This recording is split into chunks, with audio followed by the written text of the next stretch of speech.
This is a bad idea.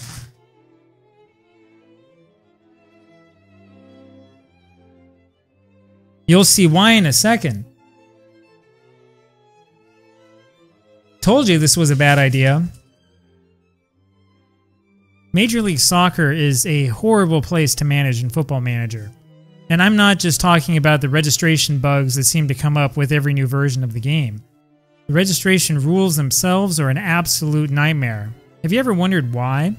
The problem, as you've probably guessed, is that Football Manager realistically recreates Major League Soccer's salary system. And yeah, this real-life salary system is just as bad as it is in-game. Alright, let me see if I can explain it. Now bear with me, this is going to get a little bit ugly. You've got 30 roster spots in Major League Soccer in 2024. 20 of those slots are so-called senior roster slots with their own budgetary rules and constraints. The other 10 are supplemental roster slots. Those are for lower wage or younger players. Those don't count towards your salary cap. The salary cap, it's a hard cap, is $5,470,000 per year. A single player may not receive more than $683,750 per year. Now, I think most of us can follow the rules up to this point. You've basically got a hard salary cap with insanely stringent rules on maximum salaries. Now, the idea that the richest country in the world has to have a hard salary cap for its domestic football league strikes me as ludicrous, but we'll talk more about that problem later. As usual, it's the exceptions that make things muddied. The biggest exception is the designated player rule. This is the Beckham rule.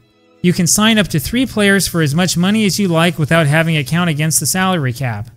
Anytime you come across a law or a rule that has a major exception, you know you've come across an interesting story, and that's exactly what we have here. David Beckham was 31 years old when he signed with the LA Galaxy back in January 2007. He signed for $6.5 million a year, which was clearly above the 2007 team salary cap of $2.1 million per year. That's the team cap. Now think about that for a second. As a seasoned Football Manager player, would you sign a 31-year-old for 5 years, paying him triple your entire wage budget per year? I would say there's a reason why you wouldn't. There's also a reason why MLS teams were discouraged from doing this in the first place. Okay, the reason why they do this depends on a certain interpretation of why the old North American Soccer League fell apart in the first place. Like the fall of Rome, the reason for the fall of the NASL is still up for debate. There are those who think that a more stringent salary cap would have prevented that league from going under. Okay, we're going to have to talk about the NASL for a minute or two. Now, we're talking about the original NASL that started in 1967. The NASL was generally ignored in the American sports world until 1975. That's when the New York Cosmos made a big splash by signing Pele. Pele was signed to a reported $2.3 million per year according to this New York Times article. I don't know if the figure is right or not, though all sources having him earn at least $1 million per year. That was more money than anybody else in any American team sport. Pele, of course, was 34 years old at the time. He played 3 seasons before hanging up his cleats. Now, the real reason for the Pele signing, the real reason for the Beckham signing, the real reason for the recent Messi signing, the real reason for signing all of these old star players was, is, and will always be an attempt to raise the profile of the sport in the United States. It's for headlines and it's for attention more than anything else. The money started to flow from NASL clubs into the pockets of other aging foreign stars. George Best signed with the Los Angeles Aztecs at age 30. He had already declined significantly as a player by that time. Johan Cruyff was next. He signed with Los Angeles at age 32. Franz Beckenbauer was 32 when he signed with the New York Cosmos. Legendary goal scorer Gerhard Müller signed with the Fort Lauderdale Strikers at age 33. And I could go on. I mean, the idea here was pretty simple. You sign a big name or two, you have them play with some of the local kids, you pay them big money, and hopefully you watch the interest in the sport rise as well as your income. Except it didn't happen. Sure, the NASL saw some big crowds. The 1978 Soccer Bowl attracted over 73,000 fans, for example. But average league attendance was awful, and most matches weren't televised. The league folded in 1984, which just so happens to be the year I was born. Anyway, the idea was that a league with more strictly controlled salary system could avoid this extravagance. My understanding is that the blame for the demise of the NASL went to player salaries. But if that's the case, then why do they let you have 3 designated players that can earn silly money without counting towards their precious salary cap? Seriously though, why have a salary cap at all? I mean, why not let owners spend what they want to spend to make their teams competitive? It works in other countries, doesn't it? Okay, now we're getting to the real rant of the video, so brace yourself. The problem is that the MLS is engaging in anti-competitive behavior. And, well, in all of American sport, anti-competitive behavior is how stuff works. There's a concept in American sports that I'm convinced doesn't exist in Europe. It's called territorial rights. If an American sports league grants you a franchise in a certain city, you acquire the rights to a certain swath of territory. This is seriously like Mario Puzo's novel The Godfather. That's where the mafia families agreed to respect each other's territorial rights and not interfere. In short, it's anything but a free market. Every single American sport is like this. Well, everything professional, that is. College sports are different. And I find it amazing that my home state of Utah can easily support 3 major college football teams, but only a single professional soccer team, right? That's what we call monopolistic behavior. So why does this suck? It sucks because it creates an incentive against fielding a team that is actually competitive. If you've got a certain territorial right, you know that nobody else can legally compete with the market that you control.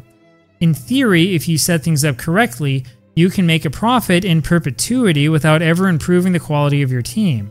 The lack of a promotion and relegation system also plays right into this. Now, MLS supporters will tell you that American soccer isn't advanced enough for promotion and relegation, or that the concept is completely foreign to American audiences. That's a bunch of nonsense. The reason why there is no promotion or relegation system is because team owners prefer a sports structure in which money is guaranteed from one year to the next, regardless of how well or how poorly the team plays. That's not far from the European Super League concept that we all hated. And those salary rules, well, those are just an extension of the monopoly that MLS controls over professional soccer in the United States. The league will tell you how much money you will make. You either accept it or you quit. You cannot go anywhere else. Unless, of course, you find a way to play in Europe instead. As you can see here, not every player on the US national team plays in Europe, but most of them do. Well, of course they do. That's where the money is.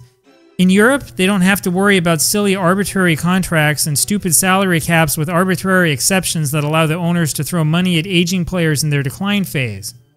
Now tell me this, as an American, why in the world would I ever care about Major League Soccer if the best American players are playing in Europe anyway?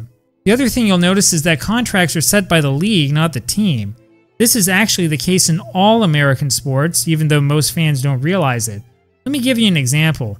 Baseball star Alex Rodriguez signed a 10-year contract worth $252 million with the Texas Rangers back in 2001. The Rangers were hampered by the heavy salary, and so they traded him to the New York Yankees in 2004. The Yankees did not negotiate a new contract with Rodriguez. Instead, they continued to pay him at the same salary level. Okay, you should be confused by now. I thought that this was normal, actually, until I started playing Football Manager. Now that I know how the rest of the world works, the more that I think about it, the stranger the American system is. And the reason why things are this way is because the teams aren't really independent from each other. Once again, you can thank the awful territorial rights system for this. There are some leagues in American sports where you'll see 2 teams represent the same city, usually New York City. But if you look deeper, you'll see that this is the accident of history. The NFL's New York Jets were originally part of the American Football League, which merged with the National Football League in 1970. The New York Islanders were originally formed in 1972 to prevent the World Hockey Association from fielding a team on Long Island. And baseball's New York Yankees emerged after the so-called war period in 1902, when the National League raided the American League's Baltimore Orioles. American League President Ban Johnson retaliated by moving the Orioles franchise to New York City in order to compete directly with the National League there. Now, these are all the exceptions to the rule, but for the most part, when you look at most American professional sports leagues, Those leagues respect this concept of territorial rights, which means local monopolies, above all else. Entry into the professional leagues for an outsider is hard, if not impossible, and nobody in America will pay attention to anything except for the highest level of play. In other words, you will never see American sports fans form a club like FC United of Manchester, no matter how much they hate the owner. You'll also never see the American equivalent of #United or AFC Wimbledon. The sports are designed to keep out competition and preserve the monopoly. And all of this from the country known for its free market rhetoric. Alright, well there you have it. Now, if you want to play Football Manager with an American team, I strongly recommend checking out one of the many editor data files that exist. They come out with every new version of the game. Unfortunately, we're stuck with this real-life system for the time being, and chances are that the ironclad monopolies that control American sport will not be broken, at least in my lifetime.